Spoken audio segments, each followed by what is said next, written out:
महारानी। सम्राट, सम्राट, ये सब आप क्या कर रहे हैं? जब से हमें ये सब पता चला है तब से हम आपकी प्रतीक्षा कर रहे हैं ताकि हम आपसे बात कर सकें।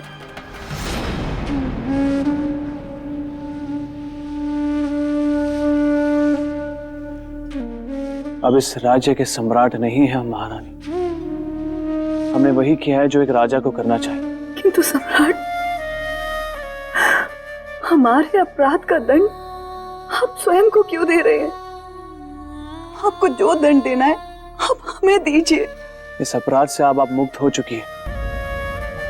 सच्चे न्याय के लिए जो भी करना है वो हमें करना है। और सच्चा न्याय तभी होगा जब हम मकरंद की हुई मृत्यु की भरपाई स्वयं मकरंद बनकर करें। और जब ऐसा हो जाएगा तब हम समझेंगे कि हमने उस परिवार के साथ सच्चा न्याय किया। किंतु सम्राट, अपराधी हम हैं। आपको जो भी दंड देना है हम स्वीकार।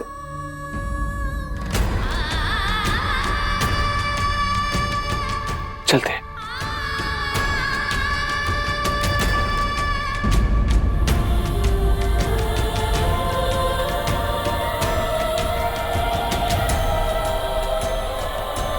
आपका सुख हमारा सुख,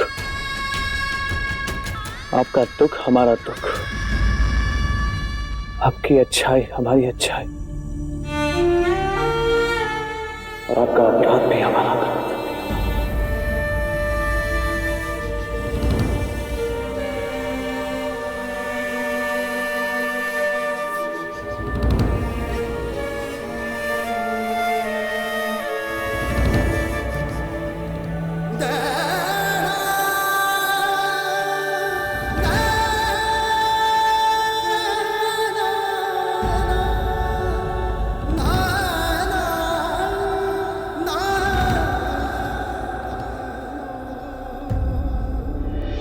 देवी, राजमहल त्याग कर सम्राट विक्रमादित्य ने ऐसा क्या किया कि वो मकरंद की जगह ले पाए? और देवी, क्या यह संभव था? राजन, सम्राट विक्रमादित्य के लिए कुछ भी असंभव नहीं था और कुछ ऐसा ही हुआ। उनके आगे पहली चुनौती थी मकरंद की बहन का टूटा रिश्ता। समझ दीजिए, अगर आप संबंध तोड़ देंगे तो मेरी बेटी का क्या होगा? आप मुझे थोड़ा समय दीजिएगा, मैं आपकी सारी इच्छा पूरी कर दूंगा। प्रजापति, बात इच्छा अनिच्छा की नहीं है, ना ही लेन देन की। बात है बराबरी की। अब तुम्हारी और हमारी क्या बराबरी हो सकती है? कौन है कमाने वाला आपके यहां? कौन कमाएगा? कितना कमाएगा? आप हमसे बराबरी कैसे कर सकते हैं? और सुनो,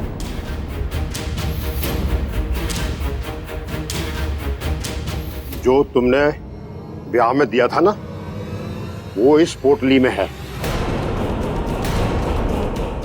रखिए इस पोटली को, रखिए। अब हम चलते हैं। सुनिए, सुनिए तो,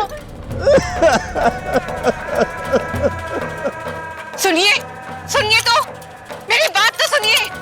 रुक जाइए, रुक जाइए, रुक जाइए।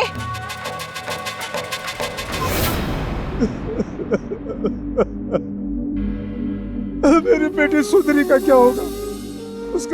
उसका जीवन बर्बाद हो जाएगा।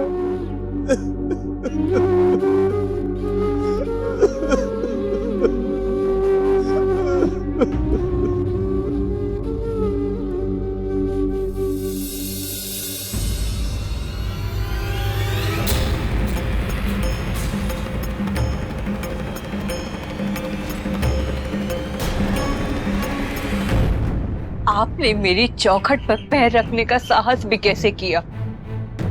आपका ऋण चुकाने आए हैं, आपकी सहायता कर रहे हैं। हमें ना तो आपकी सहानुभूति चाहिए और ना ही किसी प्रकार की सहायता। कृपया कर चले जाइए, आप यहाँ से चले जाइए।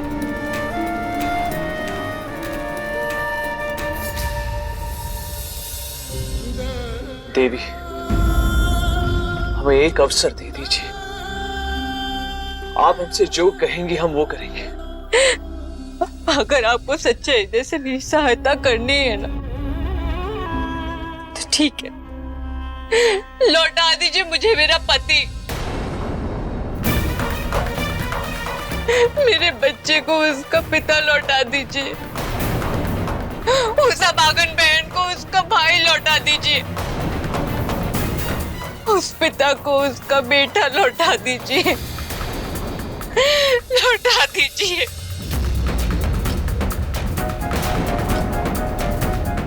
नहीं ना, नहीं लौटा पाएंगे ना,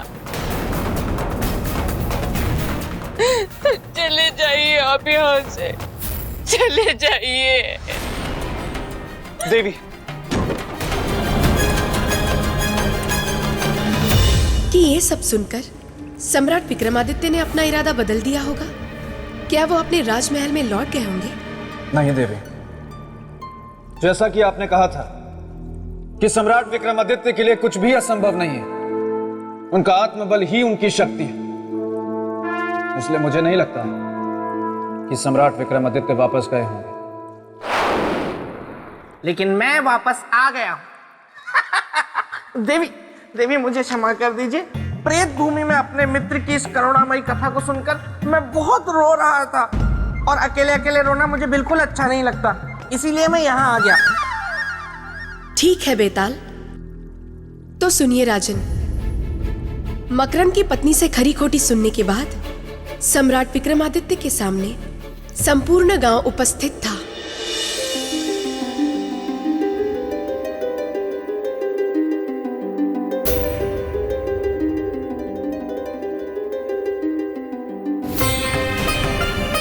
यही है वो मकरंद का हत्यारा, पकड़ो इसे।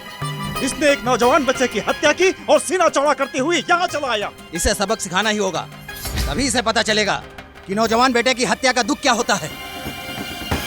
भाइयों, हत्या का एक ही दंड होता है और वो है मृत्यु दंड, इसीलिए हम इसे मृत्यु दंड ही देंगे।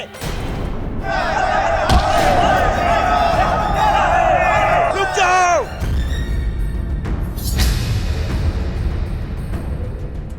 कोई इन्हें नहीं मारेगा, कोई भी इन्हें नहीं मारेगा। ये क्या कह रहे हो प्रजापति?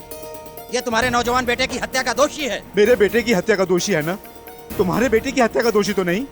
ये आप कैसी बात कर रहे हैं प्रजापति? अगर आज तुम इसे बचाओगे तो इसके तुम ही दोषी ठहराए जाओगे। आप लोग चले जाओ यहाँ से। अगर मदद नहीं कर सकते तो झूठी सहानुभूति तो मत दिखाओ। जाओ यहाँ से, आप लोग जा सकते हैं। याद रखो प्रजापति, इसे जिंदा रखकर सांप को दूध पिलाओगे तुम। चलो भाइयों, चलो। सम्राट, हम पहले से ही बहुत दुखी हैं, अब हमारे दुख को और मत बढ़ाइए। नहीं प्रजापति जी, हम आपके दुख को बढ़ाने नहीं, उसे कम करने आए हैं। आपके और आपके परिवार की सहायता करने। सम्राट, अगर आप सच में हमारी सहायता करना चाहते हैं तो यहाँ से चले जाइए। क्षमा करना हमें, पर जब तक हम आपके परिवार के हर सदस्यों के चेहरे पे सुख नहीं देख लेते, हम यहाँ से नहीं जाएंगे।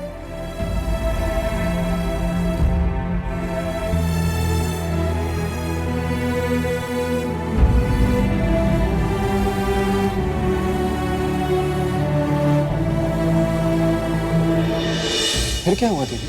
मेहनत, कड़ा परिश्रम। कल तक जो राजभवन का राजा था, आज वो घड़ा बनाने वाला बन गया।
ये सब करके क्या दिखाना चाहते हो इस संसार को? क्या बताना चाहते हैं कि आप बहुत न्यायप्रिय हैं, आप हमारे शुभ चिंतक हैं? क्या सिद्ध करना चाहते हैं? देवी, हम कुछ सिद्ध नहीं करना चाहते। हम तो आपकी और आपके परिवार की सहायता करने आए हैं। नाम मत लीजिए सहायता का। चलो यहाँ। देवी, देवी,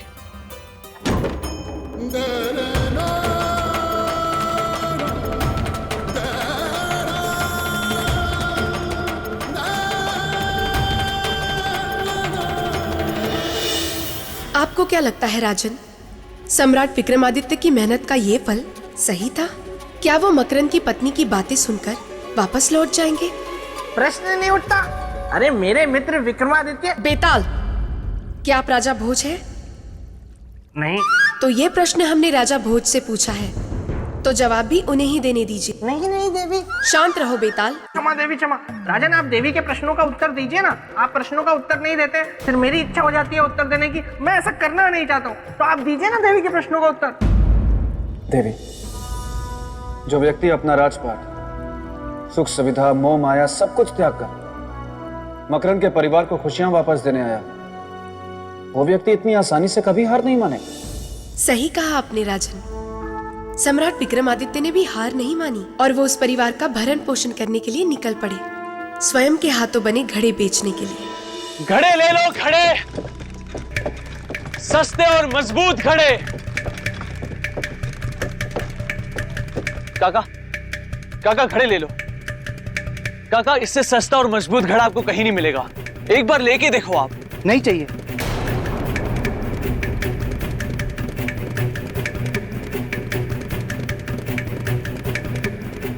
काकी, काकी घड़ा ले लीजिए।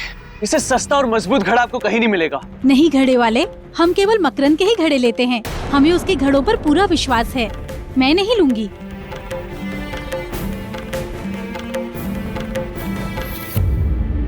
यानी मकरंद की साख और उस पर लोगों का विश्वास, यही दो कारण है कि हमारे घड़े क्यों नहीं बिक रहे। हमें किसी भी हाल में इस परिवार के नुकसान की भरपाई करनी है। हमें किसी भी हाल में इस परिवार के नुकसान की भरपाई करनी है। घड़ों को हर हाल में बेचना होगा।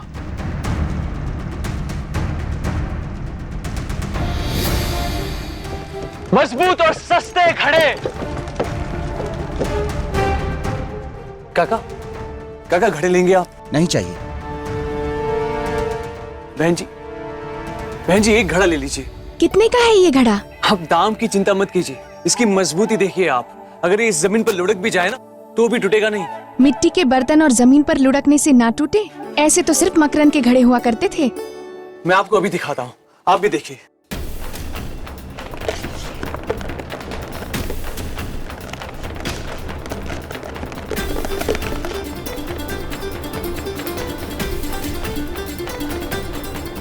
ये घड़ा मैं लूंगा, ये मुझे चाहिए।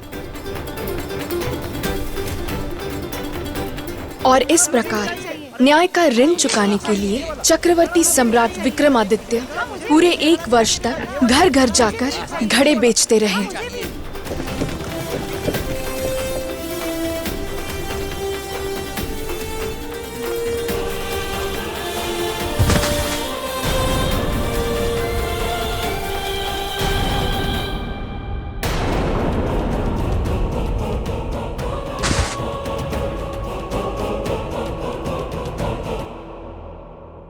क्यों आए हैं आप यहाँ? मैंने आपसे पहले भी कहा है कि हमें आपकी किसी भी प्रकार की कोई सहायता, कोई आवश्यकता नहीं है, लेकिन पता नहीं क्यों आप बार बार हमारे घाव को कुरेदने चले आते। हमें हमारे हाल पर छोड़ दीजिए। हमारे भाग्य में जो होगा वो होगा हमारे साथ। जीना होगा भाग्य में तो जी लेंगे और मरना होगा तो मर जाएंगे। कृपा कर चले जाइए। सुनंदा। नहीं बाबूजी, हमें कुछ नहीं चाहिए इनसे, कोई दान नहीं चाहिए।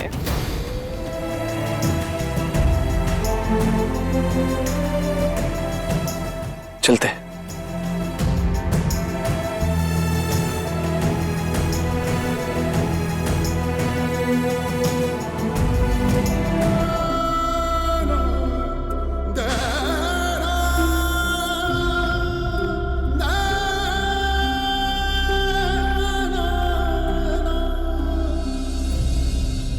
समधी जी प्रणाम।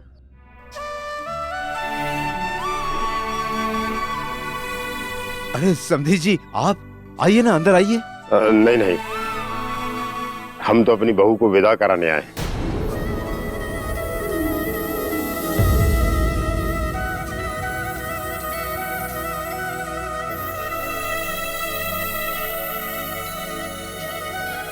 लेकिन आप तो रिश्ता तोड़ गए थे, फिर ये विदाई? वो झूठे दिखावे के कारण जो हम भूल कर बैठे थे, अब हम उसे सुधारने आए। अब हम जान गए हैं एक दूसरे के सुख दुख में काम आना ही जीवन का सत्य है, सबसे बड़ा संबंध है। भला हो उस व्यक्ति का जिसने हमारी जान बचाकर हमारी आंखें खोल दी। अरे कोई मुझे बचाओ,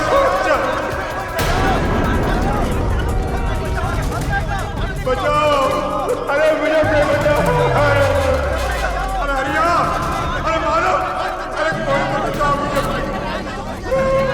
बचाओ, अरे कोई मुझे बचाओ, बचाओ,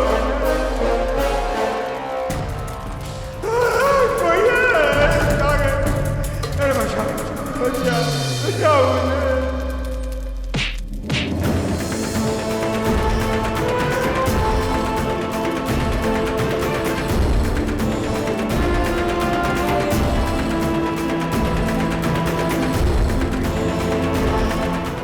बेटा, तुमने मेरी जान बचाकर मुझ पर बहुत बड़ा उपकार किया है बेटा। नहीं काका, मानव धर्म का पालन करने में उपकार कैसे? और संकट के समय तो इंसान ही इंसान के काम आता है। परंतु काका, एक बात मेरी समझ में नहीं आई कि गांव वाले तो आपके अपने हैं, तो इन्होंने आपकी जान बचाने की पहल क्यों नहीं की? बेटा, ये सब स्वार्थी है, मतलबी है, नेकी को भूल जाते हैं बेटा। नहीं काका, नेकी को नहीं भूलते, पर नेकी को ही भूलने वाले को अवश्य भूल जाते हैं, उससे दूर चले जाते हैं। और आज आपके साथ भी ऐसा ही हुआ है। आपने भी नेकी को भुलाकर अपनी बहू के साथ सारे संबंध तोड़ दिए, फिर आप दूसरों से कैसे उम्मीद कर सकते हो? बेटा, तुम कौन हो? ये सब कुछ कैसे जानते हो बेटा? हम ये सब इसलिए जानते हैं क्योंकि सुंदरी हमारी बहन है। हाँ काका, और विवाह के बाद एक स्त्री का घर अपना ससुराल होता है, उसका मायका नहीं। आप उसे अपने घर ले आए, वो आपको कभी शिकायत का अवसर नहीं देगी। क्षमा कर दो बेटा, मुझे क्षमा कर दो बेटा, क्षमा कर दो, क्षमा। नहीं काका, ये उस व्यक्ति की देन है जिसके कारण मैं अपनी भूल का प्रायश्चित करने यहाँ आ पाया हूँ। पर कौन है वो देवता जो अभी भी यहाँ से गए?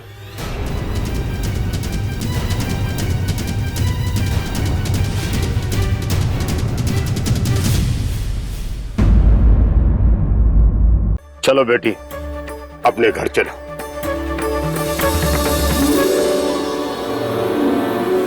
चलो बेटा, अपने घर जाने की तैयारी करो। बहुत बहुत धन्यवाद समधी जी।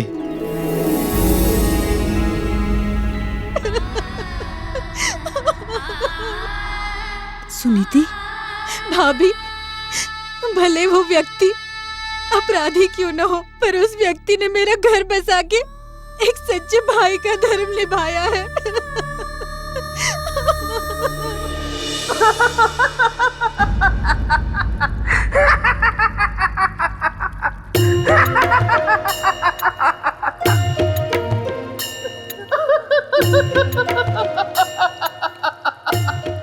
बहुत याद आ रही है मुझे, मेरे मित्र विक्रम की बहुत याद आ रही है।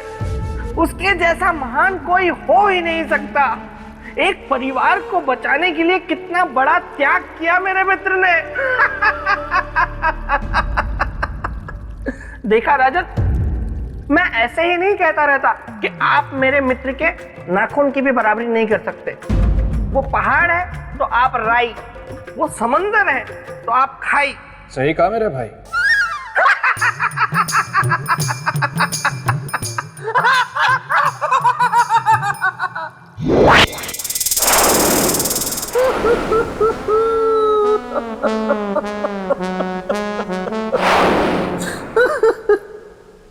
धन्यवाद राजन। हैं? हट हट। विवाह कुंडल? तुम यहाँ गुफा में? ये गुफा नहीं, प्रेत लोक है। हाँ? ओ, फिर से यहाँ क्या लेने आए हो? लेने नहीं, देने आया हूँ। तो दो और जाओ। अरे मैं अपने विवाह का निमंत्रण देने आया हूँ। मेरा विवाह सौंदर्य लेखा के साथ अगली पूर्णमासी को सुनिश्चित हुआ है। तुम फिर आ गई। हाँ, लेकिन इस बार तो मैं ये बताने आई हूँ कि तुम तो विवाह के लिए नहीं हो रजामंद, तो मैंने किसी और को कर लिया है पसंद। क्या? सच? कौन है वो? विवाह कुंडल, उसमें मेरा दिल आया है, उसी को मैंने अपना जीवन साथी बनाया है। तो मैं क्या करूं? अरे मतलब हम मित्र हैं ना, इसीलिए मैं तुम्हें निमंत्रित करने आया हूँ। अरे तुम्हारे पास अवसर था पर तुमने गवा दिया। वैसे तुम विवाह में आना जरूर। ऐ मेरे परम प्यारे पेड़, मुझे जलन हो रही है। लेकिन क्यों? मैं तो सौंदर्य लेखा से विवाह नहीं करना चाहता ना, फिर क्यों? जाने दो, मैं तो देखता हूँ कि देवी राजा भोज को क्या बता रही है। सम्राट विक्रमादित्य के परिश्रम से सुंदरी की डोली तो उठ गई, लेकिन उस परिवार के सर से दुर्भाग्य का साया नहीं उठा। दुर्भाग्य वहीं के वहीं खड़ा था।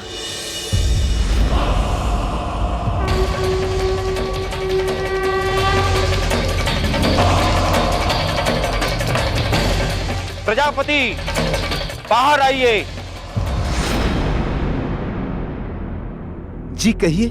याद है ना, आज ब्रह्मदेव के यहाँ भोजन बनने की तुम्हारे घर की बारी है। जी मुखिया जी, याद है। चलिए। मैं चलता हूँ। दादाजी, आप कहाँ जा रहे हैं? बेटा, मैं अभी आता हूँ, तुम अपनी माता का ध्यान रखना। चलिए मुखिया जी। एक क्षण मुखिया जी। प्रजापति, हम आपको नहीं ले जा सकते। ब्रह्मदैत्य आपको देखकर क्रोधित होगा, वो हम सबको मार देगा, क्योंकि उसे भोजन में नौजवान चाहिए, कोई बूढ़ा नहीं।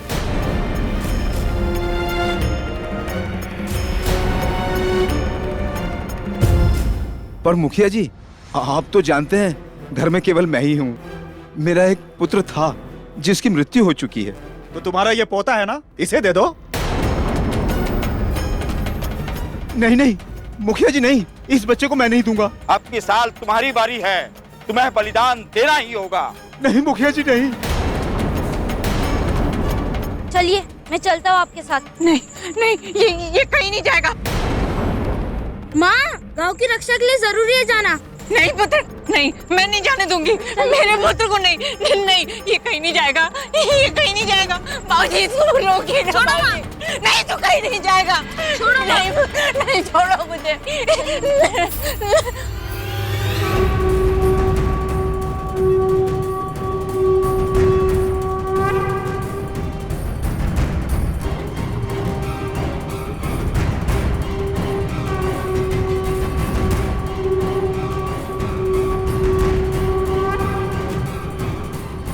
चलिए, खुशियां मनाई जाए। छोड़ो मुझे। रुक जाओ।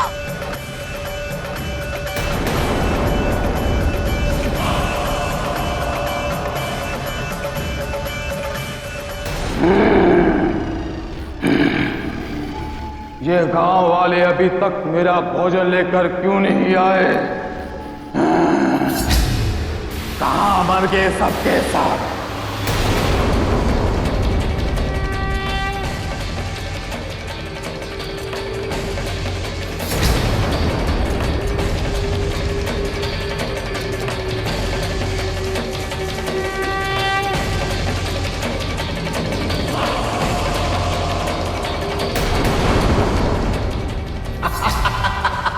चलो। परम, मेरे बच्चे को कहीं मत ले जाइए, नहीं इसे ब्रह्मदैत्य के पास मत ले जाइए। नहीं परम। वाह, इस बार भोजन में एक बच्चा। बहुत आनंद आएगा।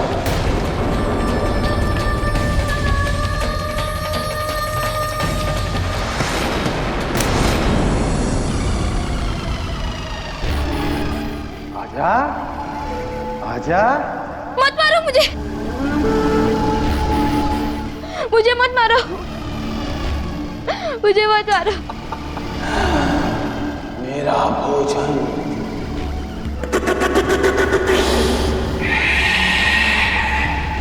मत मारो मुझे।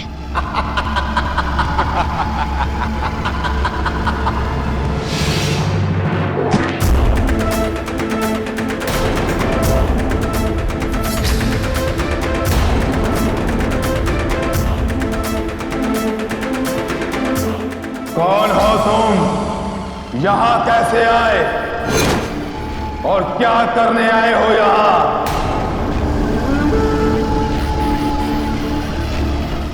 इस बच्चे को छूने का प्रयत्न भी मत करना। तू मारेगा मुझे? इस तरह शक्तिमान ब्रह्मदैत्य को तू मारेगा?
रुको ब्रह्मदैत्य।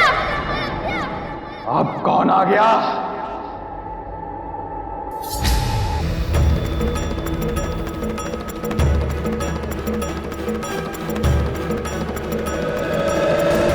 तू रोकेगा मुझे?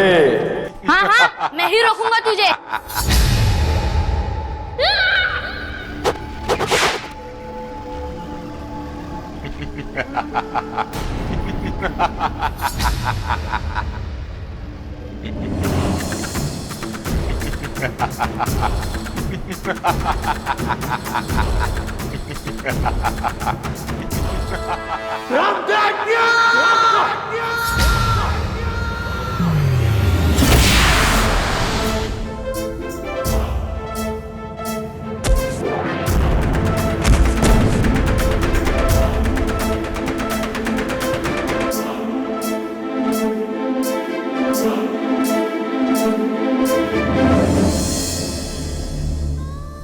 मेरा परम मुझे छोड़कर चला। माँ,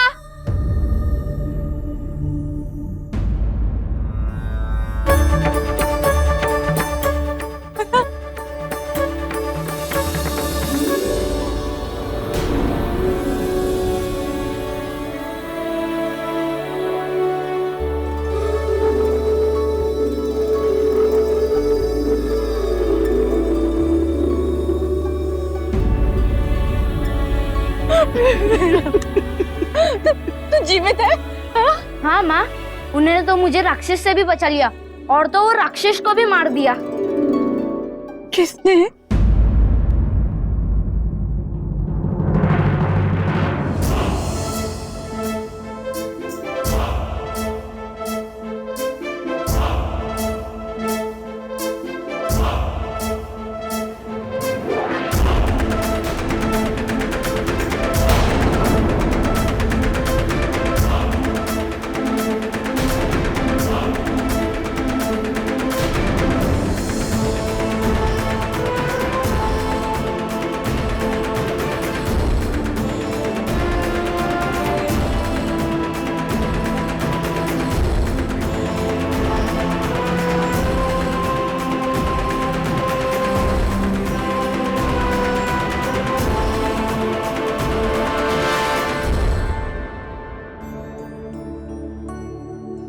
अब तो मैं आपसे क्षमा मांगने योग्य भी नहीं रही। घृणा का ये उपहार, आप सच में महान है सम्राट। ये जानते हुए भी कि मेरे हृदय में आपके लिए कितना क्रोध है, घृणा है, फिर भी आपने मेरे बच्चे को बचा लिया।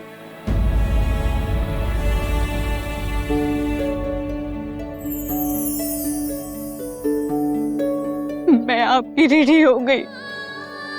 आपने मुझे न्याय दे दिया सम्राट। अब मुझे ये कहने में तनिक भी संकोच नहीं होगा कि इस संसार में आप जैसा न्यायप्रिय सम्राट न हुआ है और ना ही कभी होगा।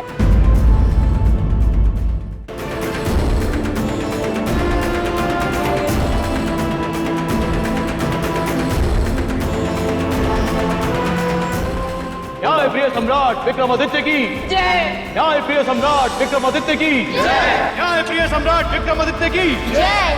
सम्राट विक्रमादित्य की जय। सम्राट विक्रमादित्य की जय।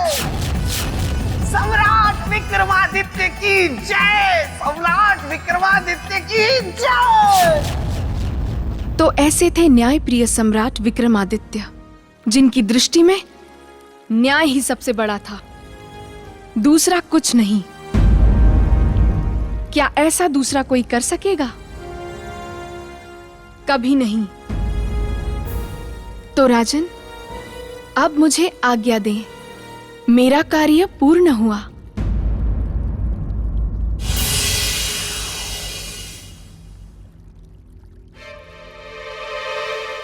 राजन, आपके अनुसार सम्राट विक्रमादित्य के न्याय का क्या रूप था? साधारण या असाधारण? किसी के पक्ष में या निष्पक्ष? निष्पक्ष और असाधारण, उनके न्याय की तो तुलना ही नहीं हो सकती देवी। उन जैसा न्यायधर्मी सम्राट तो सदियों में कोई होता है। अब आपकी बुद्धि की परीक्षा है राजन। एक प्रश्न पूछना चाहती हूँ आपसे। पूछिए देवी। क्या न्याय इस सृष्टि में सभी प्राणियों के लिए समान है या मनुष्य और अन्य जीव जंतुओं के लिए अलग अलग?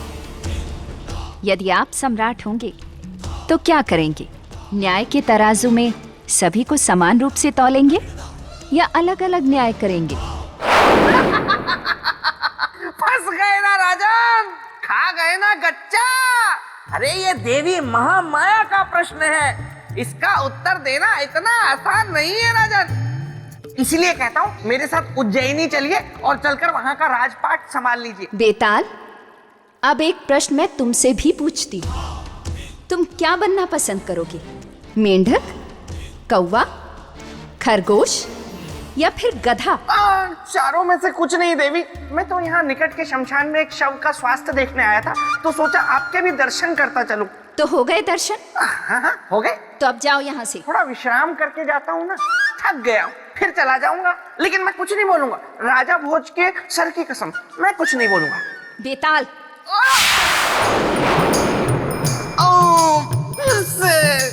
बोलू बोलू। बताइए राजन, क्या न्याय इस सृष्टि में सभी प्राणियों के लिए एक समान है या फिर मनुष्य और अन्य जीव जंतुओं के लिए अलग अलग? यदि आप सम्राट होंगे तो क्या न्याय के तराजू में सभी को एक बराबर तौलेंगे या अलग अलग?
कौन है? कौन है यहाँ जो इस मासूम कबूतर को मारना चाहता है?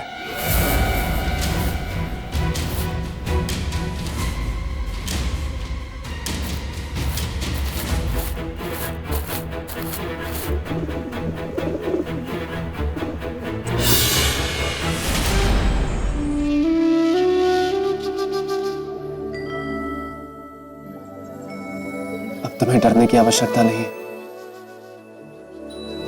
मैं हूं तुम्हारी रक्षा करने के लिए।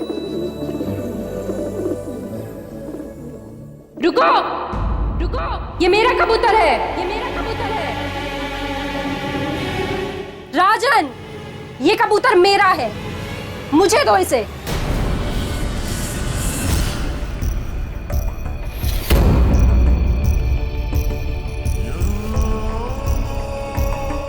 ये मेरा कबूतर है, दो मुझे इसे।